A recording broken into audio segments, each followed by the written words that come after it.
Jelas-jelas proses pembentukan undang-undang ini tidak baik, tidak benar, ilegal, inkonstitusional.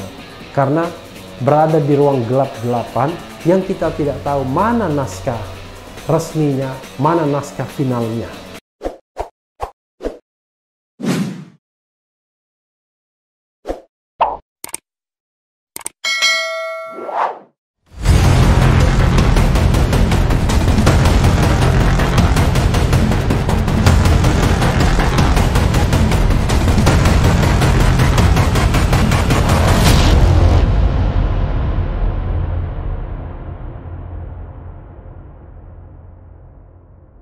Assalamualaikum warahmatullahi wabarakatuh, Sobat RH sekalian. Jumpa lagi kita di channel yang keren ini, Keren Cadas.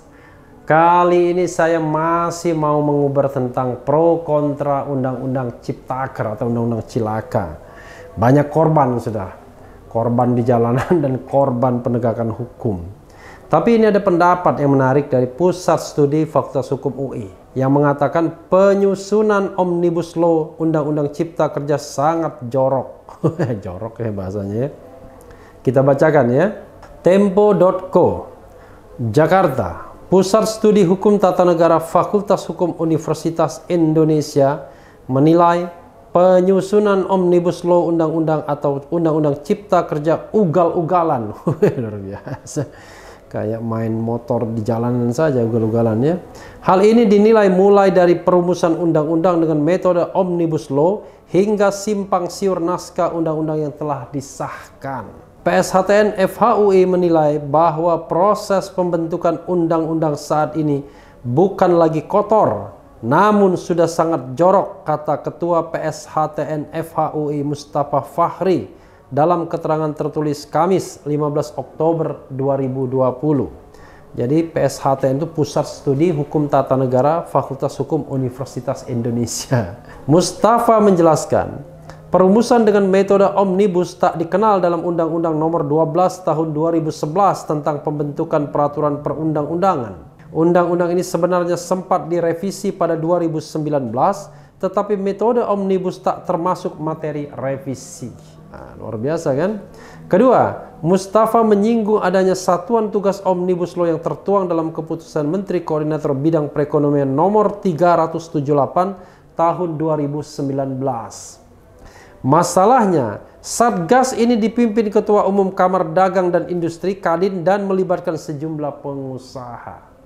Jadi wajar kalau seandainya pembentukannya lebih berat kepada perspektif pengusaha. Tak heran jika kemudian publik mencurigai adanya konflik kepentingan dari para pengusaha tersebut untuk terlibat mempengaruhi substansi dalam materi pengaturan RUU, kata Mustafa.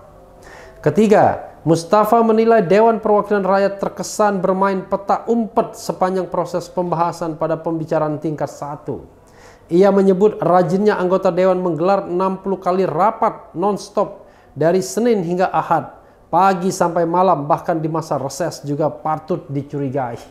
Dalam masa-masa seperti ini memang masa yang tidak mengenakan. Bicara kritis sepertinya sekarang sudah mulai diintip ya, untuk dicari-cari kesalahan dan lain sebagainya.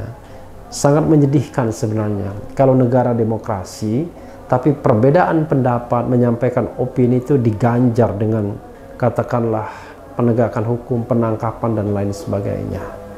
Jadi mudah-mudahan negara kita tidak terus terjerembab dalam jurang otoritarian ya. Keempat, Mustafa mengatakan DPR juga terkesan terburu-buru mengesahkan Undang-Undang Cipta Kerja yang kontroversial. Ia juga mempertanyakan tak dibagikannya naskah rancangan undang-undang yang akan disahkan kepada seluruh anggota Dewan. Sepanjang Republik ini berdiri, luar biasa ya, rasanya sampai ya, baru kali ini anggota Dewan celingukan saat sidang paripurna pengesahan RUU menjadi undang-undang lantaran tidak pegang naskah final, kata Mustafa.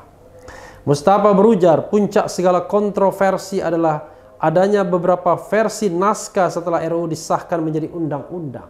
Disetujui ya. Ada beberapa versi yang beredar, yakni 105 halaman, 1052 halaman, 1035 halaman, dan 802 halaman. Maka Mustafa mengatakan, kepolisian Republik Indonesia tak memiliki dasar menangkap orang yang dituduh menyebarkan hoax. Sebab sebelumnya tak satu pun warga yang mengetahui pasti versi mana yang dianggap final. Sangat beralasan apabila ada yang terpikir bahwa penangkapan sejumlah aktivis itu tak lain adalah semacam presidential prank. Kata Mustafa. Baru pada Selasa 13 Oktober lalu, Wakil Ketua DPR Aziz Samsudin mengonfirmasi naskah yang benar setebal 812 halaman. Sobat Hera sekali, ini serius sesungguhnya. Nanti harus dicek. Yang diterima pemerintah misalnya secara simbolik itu berapa pasal, berapa halaman. Yang sempat didistribusikan, mungkin ada 1-2 anggota DPR yang memegangnya beberapa pasal. Mustafa mengatakan naskah ini pun memuat perbedaan dengan naskah setebal 1035 halaman. Contohnya penambahan bab 6 yang mengatur tentang kebijakan fiskal nasional yang berkaitan dengan pajak dan retribusi. Jika benar terjadi penambahan substansi, Mustafa mengatakan ini merupakan pelanggaran luar biasa. Perubahan titik koma saja sudah bisa mengubah makna dari suatu norma pengaturan. Apalagi penambahan beberapa norma baru setelah sidang paripurna pengesahan, kata Mustafa. Ya, Sobat Era sekalian, itu dari PSHTN UI. Dan ini adalah pendapat akademik. Pendapat yang tentunya tidak punya pretensi untuk macam-macam. Baru kali ini suasana sangat mencekam ketika berbicara mengenai sebuah undang-undang. Mengherankan kan? Harusnya pembicaraan undang-undang itu partisipatif, terbuka, yang mau disahkan atau disetujui itu jelas draftnya. Ketika sudah diketuk palu oleh pimpinan DPR, maka masyarakat bisa mengaksesnya. Ya, misalnya dalam bentuk PDF. Saya dapat juga dalam bentuk PDF awal-awal. Tapi kita tidak tahu apakah naskah itu adalah naskah yang resmi, yang final atau tidak. Karena ada beberapa versi. Kalau memang benar ada beberapa versi seperti ini, dan versi tersebut sebenarnya adalah versi yang diciptakan oleh DPR sendiri, bukan versi yang berasal dari masyarakat yang sengaja mengedit atau mengurangi halamannya, tapi naskah yang memang beredar di DPR, dan ternyata setelah terjadi ribut-ribut misalnya diadakan revisi lagi, maka sesungguhnya proses pembentukan undang-undangnya nggak benar. Jadi kalau istilah jorok itu masih sopan. Sebenarnya ini kan ilegal jadinya. Inkonstitusional. Tidak mengikuti tata cara pembentukan peraturan perundang-undangan yang baik. Bagaimana mungkin sebuah RUU ketika disahkan di rapat paripurna DPR yang mengundang perwakilan pemerintah, tapi objeknya tidak jelas. Tidak heran Derajat Wibowo mengatakan yang disahkan kertas kosong.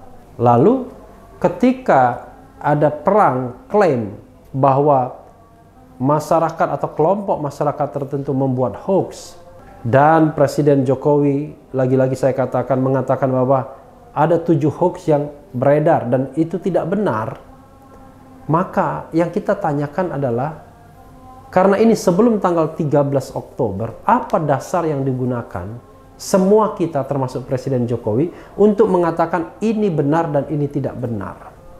Sobat Era sekalian, nanti kalau ke saya sudah dapat yang versi finalnya, dan mungkin lebih baik bagi kita ada satu versi yang betul-betul final dan tidak ada versi yang lain, maka nanti akan kita bisa bacakan apa sih isinya undang-undang itu, apa konsekuensinya. Untuk sementara ini, saya tidak mau membacakan undang-undang yang sudah saya peroleh sejak pengesahan 5 Oktober yang lalu. Karena belum jelas apakah itu adalah yang diserahkan kepada Presiden tanggal 13 Oktober kemarin. Dan unfortunately, sampai sekarang saya belum mendapatkan naskah yang final itu. Ya mungkin kalau berselancar di WhatsApp group atau di internet mungkin bisa mendapatkannya. Tapi alangkah lebih baik yang dapat itu adalah memang yang betul-betul resmi. Karena bisa saja tiba-tiba ada ada manipulasi kembali. Jadi Sobat Era sekalian, kadang-kadang saya merasa sedih ya dengan kondisi akhir-akhir ini, di mana ruang kebebasan sipil makin sempit. Ruang perbedaan pendapat tidak ditolerir lagi. Lalu kalau kita menyampaikan suatu isu, dengan gampangnya dikatakan hoax. Padahal hoax itu kalau ada kesengajaan, ada niat untuk menyampaikan berita yang keliru, berita yang memang disengaja dimisleadingkan. Tapi kalau kita mendapatkan sumber, dan sumber tersebut belakangan katakanlah dianggap hoax, itu kita nggak bisa dikatakan telah menyebar hoax, kecuali ada niat. Kita mendapatkan informasi yang benar, lalu informasi itu sengaja kita ubah dan kita sebarkan. Itu baru punya niat jahat menyebarkan hoax. Tapi kalau kita mendapatkan informasi dan informasi itu kita sampaikan ke publik, maka sesungguhnya kita menghargai namanya the right to information. Hanya memang kita harus menyebutkan sumbernya dari mana, dengan asumsi bahwa sumber tersebut adalah memang sumbernya yang benar. Nah, dalam konteks Undang-Undang Omnibus Law kemarin, kalaupun kita membacakan sumber dari A, sumber dari B, sumber dari C, dan lain sebagainya, harus dipahami bahwa sumber primernya memang belum ada, belum final. Makanya PSH TNUI mengatakan, ya nggak bisa orang dikatakan menyebar hoax, sementara sumber finalnya saja belum ada. Dan bahkan saya katakan, ini adalah sebuah tragedi, sebuah kontroversi dalam proses pembentukan undang-undang. Dan kalau dibawa ke Mahkamah Konstitusi harusnya dibatalkan, karena proses pembentukan undang-undangnya sangat tidak benar. Bagaimana mungkin dalam rapat paripurna tidak ada naskah final yang disahkan? Kalaupun ada dianggap naskah final disahkan pada rapat paripurna, maka azas transparansi tidak dicapai. Karena tidak semua anggota DPR dibagikan.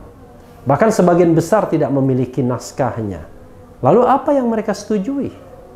Karena by teori, secara teoritis, persetujuan itu adalah one by one.